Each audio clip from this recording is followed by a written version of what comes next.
Hello and welcome back to the show. This is Do All the Things. On today's episode, my main computer is back. Is this framing right? For on a previous episode, I pulled out my 6950 XT and I put my Vega 64 back in because I was trying to troubleshoot some restarting issues. Today, the follow-ups, the results of that test, further testing, and I'm putting this back in along with some more fittings for water cooling.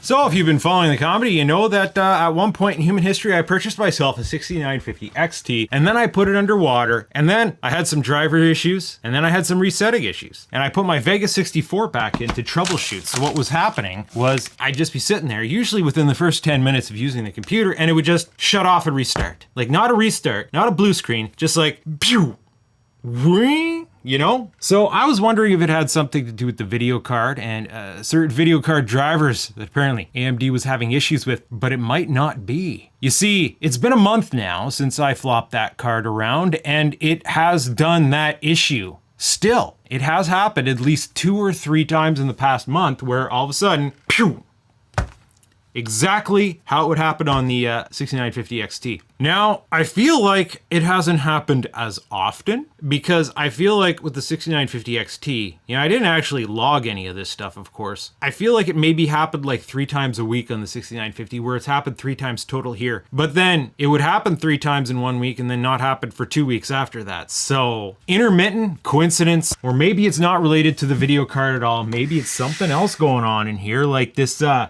discount 1600 watt EVGA gold power supply. Discount because I got it used on eBay. Maybe there's issues with it. Maybe, just maybe, there's something going wrong. Who knows? Maybe all those times I've spilt water in my computer screwed something up, right? Maybe I shouldn't have spare cables just kicking around in here not being used. Maybe I should go through and check all these connections. Oh wow, that's tight, bud. Maybe it's improvised cables. Maybe something's shorting and screwing stuff up. Maybe I need a flywheel diode on my relay. It's funny, I haven't talked about this, but if you look at the back of the computer here, I have this fan cable coming out back that's hooked up to a Molex inside just to pump out some 12 volts. I actually have this cable. It goes all the way down to this relay box that I made. And it plugs into the wall and then it has a couple outlets. So when the computer turns on, it turns on my audio system, my amp and my sub for my speakers. I didn't know much about what I was doing back then, not like I do now. Had this set up a while. I didn't put a freewheel diode on there. Look that up if you want to know what that's about. So, what are we doing here? I have a bunch of extra fittings that I've recently purchased. For 2 reasons. One, because I wanted to facilitate some sort of quick disconnect, but not a real quick disconnect. That's cruel. Also, I wanted to try out this website, DazMode.com. Apparently, it's a Canadian supplier of water cooling stuff, which is convenient. Unless I need something very specific, I could just grab some fittings and stuff more locally without all the shipping and exchanges and dealing with PPCS. And one thing that these guys have that stood out to me is this dark side. Here, 3/8 by 1/2 inch. That's what I'm using in here. Dark side compression fitting. And that looks very familiar. I feel like I've bought fittings identical to this direct from eBay and they're cheap. Like these prices here in Canada for fittings. It's considerably cheaper than the name brand. So obviously they're gonna be, I guess, Chinese fittings, but imported and they put their name on it. So it's their house brand. They also take PayPal Express, which is a huge selling point for me because it means I can just click, buy, don't have to sign up for the website. Possibly breaking some of my own rules because I always figured I'll only use premium name brand fittings in this particular computer, but it's like, And I know what you're thinking. I don't see any quick disconnect fittings in there. Nope, no you don't. Because holy frick, in order to facilitate this with QD, you know, you're talking like $30, $40 a piece, and that's just for half of it. Because there's different QDs you could get. You know, you got ones that, oh well, let's take a look at them here, bud. Well, these pictures don't show up very well, but the long and short of it is you have some that are okay. So that's the male side with, I'm guessing, a female thread, and here's the female side with a male thread. Here's the male side with the female thread. There's going to be a female side with a female thread. Some of them have built-on fittings for tubes, so they don't come in sets. You buy individually the half that you need. And at $30 to $40 a pop, or $30 a pop, and I'd need at least 4 pieces, it was gonna turn out to be like a $200 build to QD these. And I'm sorry, I'm not bankrolled like the other creators. I wanted to figure out a more cheaper alternative. Also, with my understanding of how a QD works, I worry that it might kill the flow rate. So I want something that's transparent. There's nothing much more transparent than a valve. So that's what I figure I'm gonna do. I'm just gonna put valves on there so I can unscrew the fittings like normal. So I got 2 valves, I got this coupler, and then I got this weirdo little thing here, which is supposed to be like some sort of extension fitting, where you can basically set the height of it. All right, it goes in, it goes out, and then it turns out it's basically just, that's a compression fitting, much identically to what you would have for a hard tube. But then they give you this little pip here, which is just like a bit of almost hard tube. And then that just slides into there. And then if we tighten this ring up, it should make a good seal. Even though there's all sorts of O-rings in there, it should make a good seal regardless. So this is gonna make it so that I can easily connect and disconnect from the top of the card. This one, on the bottom of the card, I already have a rotary fitting, so that should disconnect easily enough. Do I have enough room for a valve down here? Like if I put it right there? Looks like it on this card. It's probably the best place for it. I figured either that or over off the rad. That's basically the strange version of this project that I'm gonna do. Valve here, valve on there. I can just shut off flow to the card, disconnect these fittings. I just have to actually implement it. All right, let's bust out all the kits here, see how well we can make this happen for us, see how much water we're gonna spill today. Oh yeah. Okay, so get a couple plugs out. Yeah, wait, how did I do this before? This seems much more awkward than I remember it being. And yes, I remember taking off the bottom before the top, okay? Oh, it still blows my mind how like we don't get leak. Now, the question is, can I get, it slowly wants to drip out. I need to get a plug in this hole. And then as soon as I plug the hole, it drips out less. Okay, so on this fitting here, I don't know what length that I'm gonna need to make this work. Let's try not to let bubbles go into the rad. Let's get a valve on there. Let's close the valve. Let's hang it up. I'm actually gonna bust out my little pump here because there's ideas. There's ideas, bud. All right, so I got a bit of water in the tube here, or air in the tube. How well can I just maybe trickle top this off? Oh yeah, bud. There we go. It's all the way to the top. Now I'm gonna close this valve. Oh yeah, now that goodness is locked in there. Oh wait, no, we need the coupler on this part. Where's that coupler? Right here. Then our rotary. Oh wait, is this all gonna line up together? It's the thing that I forgot. Now I have the ability to rotate this. Our valve's gonna be sticking out the bottom. I guess that's okay. Oh, we do have options. Stacked tolerances, it's called. So this bit that we couple, we're gonna take it off, we're gonna turn it around, and that should cause it to stop or snug up in a different spot. So let's see what spot we get now. Pretty much the same thing, except the valve's oriented out a bit more. That's better. It might be it's too long now, which is good for this card because I actually got it backwards. This is the send. So this is water input. It was supposed to go into the input here. I accidentally put it on the output. Gonna have a little bit of pipe sticking out here, maybe pushing in, but that's the bottom seal.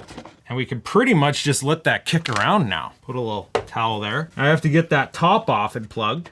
How do we do this normally? I pull that tube off, I believe, and then I put a plug in place. I thought I was able to jam this under here before. All right, pull, pull, pull. Oh, wait. I need my other towel because some's gonna spill behind here. Yeah. Pull, pull, pull, pull, pull, pull, pull, plug. All right, there's a little bit of water wanting to hang out in the top of this fitting. I'm gonna dip this in there and suck it out. That should make it a little bit less disastrous to dismantle. Get that fitting off. Okay, that's going well so far. No epic spillage. Now plug this hole. All right, our card is plugged up and secured. Now let's take this tube. Let's face it upwards. Oh, get the air bubble. Oh, the air bubble's stuck up there now. I'm gonna have to like do one of these. There we go. Get the air bubble to the top, bud. Get it. Come on. Rah. Yeah. Unplug it. Oh, that had a nice frickin' uncorking the frickin' wine, bud. Get that on there. I'm putting my hands a little bit too much on this. Sanitize it. Get the next valve. Squish. Oh boy. Okay, we have a problem. This O-ring's not compatible with this valve. Okay, we're gonna have to go into a different direction here for the fitting. Let's see what else I have. As much as I like those fittings, well, if I can find another one with a smaller like footprint. I have some spare black ones just like it. Hey, where are you going? That's one of my white plugs. Why is it not in the white plug department? Hard tube fitting, more white plugs. That reminds me, I was gonna hard tube another one of my computers. Oh, here we go. This is what I'm looking for here. Oh, even better. Look at that. Oh, okay, we have options. That's a hard angle. More rotaries. Going down a bit of a memory lane here, remembering all the fittings that I still have in stock. Like we maybe could have used a check valve to do some of this because it would prevent backflow. Check valve. Okay, so I have an individual old school EK compression fitting, but I do have two red EK compression fittings. Well, that's a match set, but I do have one matching black compression fitting. This is going to be a direct from China dealie, pretty much the same as what I was explaining. Probably the similar manufacturer's DazMode. Otherwise, I got these black ones. I guess what we're gonna do is we're gonna pull this valve back off, put a plug black into place, plug black into place, plug the plug, blah, blah, blah. Let's see what fits on this thing. See, it's bulging out. That was a problem with old fittings. You know, if you put the stuff on too tight, it would bulge out. And that's the reason why we got leaks in our system back in the day. Now, modern fittings, what they did was they carved a little groove for the O-ring to sit in so it couldn't bulge out. So now I can put that on nice and snug and it's not going to deform as much. You still got to be careful because if you over tighten a fitting, you can still cause it to deform in ways that it doesn't have a good seal. But that will obviously work. Now what happens if we use that same style fitting that I like, but with a smaller O-ring? That works. That does work. Maybe me might go with that. But then that means if we put a smaller O-ring on our original fitting, we might also get that to work. I do believe I have some. Are these O-rings compatible? Like at some point I went to the hardware store, got spare O-rings. These are they're a bit loose. These I think were for compression fittings, so probably could swap it around. Like, well, no, that wouldn't work any Orwellian, any Orville Redenbacher. Okay, well, we got this black fitting on there. We might put a black fitting on here too, just to match. All right, let's get that plug off. Let's get the air bubble up. Boop. All right, now we got more air bubble. Tilt, tilt, tilt. Come on, air bubble. Get the frick out. Oh, it's going. It's slipping away. Come on, get that air bubble. Stupid there. All to get that one little air bubble out. Can't even see what I'm doing. I'm out of frame. Now I gotta do the same trick. Top it off. And then close. Boom.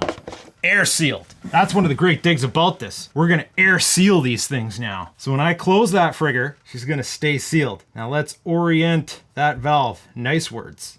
And then we're probably gonna have to weave it back in here. All right, so for this thing, do we want maybe the little pip on the top? What's better? What side is better to have this compression fitting? The hardest part of working with this compression fitting is getting the fingers in there to tighten this up. So what side would that be better done on?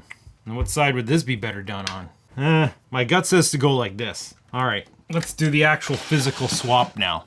Reminds me, I forgot to charge my screwdriver. Uh-oh. Little sticky pad. Sticky pad, stay stuck where you're supposed to be stuck, pad, bud.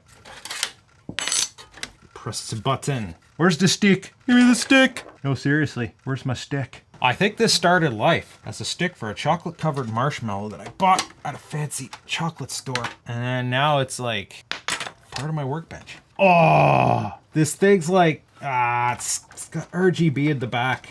Okay, it's not taped up. It should pop right out. Should. I didn't think to disconnect the RGB first. And other than the fact we did get a little bit of air in here, this thing stays primed. Now, the only other problem that I had with this guy, one of these DP ports isn't working. I think because this was a slave card and it like never got used, the port connections got dirty. So it's like I need to clean those connections before I use it again. Wow, this thing's significantly heavier. Part of the technique we got to figure out is how to get, oof, what the I wonder if this has something to do with something. Oh boy, alpha cool. Can you see that? Is that showing up on camera? So the base plate has like these standoff things in it that appear to be shorter than they need to be. So it's hard to see, but this is bowing out here where it's pressing down. I don't like that. I think it's these silver standoffs in here. Those silver standoffs in there are a bit too short. Wonder if those can be adjusted. It's like, I don't want to mess with it because every time you flex on this, it might make the situation worse. That's slightly off-putting though. Well, I'm not going to mess with it. I'm going to chuck her back in there. Give her the beans, see what happens. And it just occurred to me, I removed one of the, no, they're all still there. Oh, we have to rearrange our filler plates here. Just have to get some precision alignment going with this guy, eh? Keep it straight, hold it up and keep it straight. That should be good. Okay, so plumbing this in for the first time. Well, we start off from the top, right? Or at least we did. Nothing should leak out taking this out. Let's just get our fitting on there. That feels good. Jam that in there and then snug up that ring. All right. Keep the valve closed to maintain the airlock. And then hopefully, oh, that does want to drip a bit. It just shot a little. And yeah, this hose is too long now. That could be a problem. Oh, just jam her in there, bud. Mind you, that could put undue stress. When you have rotary fittings like this, you gotta be careful that they're not like get jacked too far to one position for too long, because that's how they can start to leak. It's almost like I feel like we should have put the valve on this side so that we could cut flow to the entire tube, and then we'd be pretty much changing the length of our tube every time we do this. All right, I think I have a hack for it. It's gonna look like hell, but if we take this tube and strategically tie it to the brace, we can kind of tweak it in a way that will take tension off the rotary. Or not. In retrospect, I have a hard rotary, or no, a hard 90. It doesn't have a rotary. Maybe I should get another one of these guys, and I don't have to deal with this. If I cut that pipe down, it's not going to fit on the other card anymore. And if I run into a situation where I got to use picture-in-picture mode, I'm definitely going to need it to be able to fit into that other card again. Oh, this twist tie sucks. It's just ripped off. Okay, twist tie. That's fine. Where are they all? At some point in human history, I had 1.5 million twist ties in stock. All of a sudden, I'm not being able to find them. How about some brass wire? That won't twist up unless I use pliers. It's pinching that tube pretty good now. Oh, it just slipped. That feels good. I think that's got to be fine like that. All right, so for power. 1, 2, 3. Watch it something stupid like an RGB cable glitching this system out. It could happen. I shorten the RGB just like, pure. Protect mode. Protect mode. Okay, so question is, can we just give her without having a reprime on this? We'll bring in the old PWM control box. Except we gotta go to the back of the system to access these facilities. Connect that onto there. This onto here. Pump PWM signal onto ear. Somewhere I have a little bit of RGB. I'm missing the header adapter. Where might that have gone? Did it fall off in the bottom of the case? That'd be great. You know what? I'm not gonna bother with RGB. Let's just turn the pump on now. Or wait, we gotta open our valves first. Pump's technically on, it's flowing very slowly. There's an air bubble there about to go in the rad. All right, that's more bubbles than I would have hoped for. Our water levels are still decent. I'm gonna give it a tip this way. Now, how much forward can I tip it? Let's give it a back tip. Oh, I got rid of a bunch from the card. Oh. I got some chonkers moving here like this. And I think that should be good enough. I'm not gonna put too much fuss into like bleeding out this system because it's mostly good. We're still in the troubleshooting phase and I'm not doing any gaming, so I'm not working these systems particularly hard, running it particularly hot. So that's about all I can show you for today, buds. 6950 XT is back into place. Oh, we better make sure that this can't short out against anything. I know, there. That's when computer modding really jumps the shark. Just gonna stick a bag on that. You won't be able to see it behind the cover here, right? All right, so I'm gonna have to take this pupper, get her set up back online, test her, use her, all those good things. See what happens. See what happens. You stay tuned to find out what happens. Because once I know what's happening, I'll let you know. Maybe the resetting comes back. Maybe it gets worse. Maybe it doesn't get worse. Maybe we move on to the next part of the journey. Subbing out that power supply. Not looking forward to it. It's a lot of work. Wonder if this crap has anything to do with it. I doubt it. I'm still just not quite pulling the trigger on a 7950X, in which case it would be a full upgrade, in which case some of this resetting issue would be a non-issue, other than the fact that I might want to flip this board and, resale value, but yeah, okay. Stay tuned. We're done here.